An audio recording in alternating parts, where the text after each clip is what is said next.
Plagueis fell silent for a long moment, then said, "You need now to hear about the first mission I performed for Darth Tenebrous. The events transpired some 25 years into my apprenticeship. At the time, Tenebrous had sought to expand his network of influential beings by reaching out to a human industrialist named Kerred Santhe, the former owner of Santhe Corporation." "The same," Plagueis said. Santhe Corporation had been designing freight vessels for generations, but had only limited success with its line of personal starships. My master believed that he might entice Kerred into an alliance by offering him exclusive rights to a Rugus gnome ship. Santhe leapt at the opportunity, but only to manipulate Tenebrous into a situation where agents of Santhe security were able to steal the plans. Plagueis paused in narrow-eyed reflection. It was one of the few times I saw my master outmaneuvered. But he didn't set his sights on revenge. Not immediately, at any rate. Once in production, the starship met with such success that Kerred Santhe was able to acquire a controlling interest in Sinar Technologies and Republic Sinar Systems. Only by agreeing to an arranged marriage between his youngest daughter was Sinar's president, Naro, able to retain his position as chief designer. By then, though, Naro had entered into a secret partnership with Tenebrous, and the time had come to settle scores. Plagueis moved as he spoke.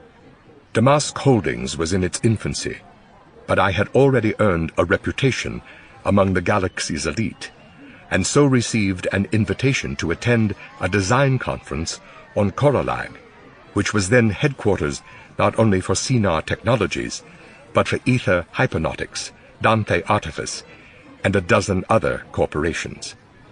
The guest speaker was the senator representing the Bormia sector, and many luminaries from Coruscant, Corellia, and Kuat attended.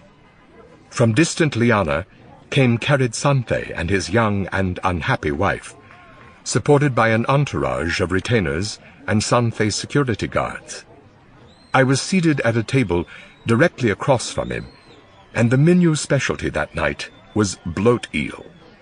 Have you ever tasted it, Sidious? As a teenager, at a gala hosted by House Palpatine. Then you know that the creature is one of the most poisonous to be found in the galaxy. The preparation is both dangerous and exacting, as the creature must be skinned while alive to guard against its toxins infiltrating the flesh. Needless to say, nothing enlivens a banquet like the prospect of near-instant death, and the hall could barely contain the anticipation as individual portions were served.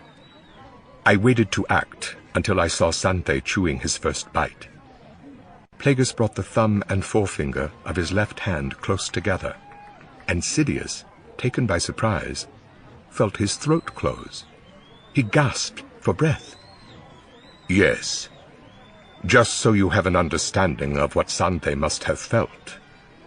Plagueis opened his fingers, and Sidious inhaled deeply, his face flushed, and his hands stroking his throat. Only then I kept the pressure on until his face began to turn red. His hands flew to his throat. His muted calls for help brought everyone around him out of their chairs. I think his bulging eyes might have found mine when I finally pinched his trachea closed completely.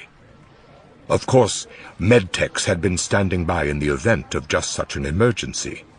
Ithorians, if I recall correctly, armed with doses of antitoxin and medicines to counter the effects of anaphylactic shock. But none did the trick that night, for the dark side of the Force had Santhe in its grip, and no drug or resuscitation technique was equal to the task of keeping him alive. Plagueis touched his chin. Many alleged that Rugus Gnome and Naro Sinar had somehow engineered an assassination. Others that Malkite poisoners or a sect of Geno Harridan had been contracted to carry out the kill. But in the end, the chefs were held accountable and given long prison sentences. Santhe's security squads made several attempts on my master's life afterward, but we dealt with them. Much later we learned that Santhe's body had been placed in carbonite freeze, and that all his internal organs had been replaced by vat-grown ones. The surgical teams may even have been successful at restarting his body, but the Kerred Santhe they had known was irretrievable. Plagueis said nothing for a long moment, then continued. The circumstances will be different for you. You won't have the satisfaction of seeing our opponent die in person, because we want to ensure your deniability. A public assassination on Coruscant would be best for sending a message. Senator Pack's team, Sidious said in a raspy voice, tinged with residual anger. Plagueis shook his head. Team may yet prove useful. I'm referring to Senator Vidar Kim. His sentiments have made him a liability. More important, his death will allow us to position you where you've long yearned to be.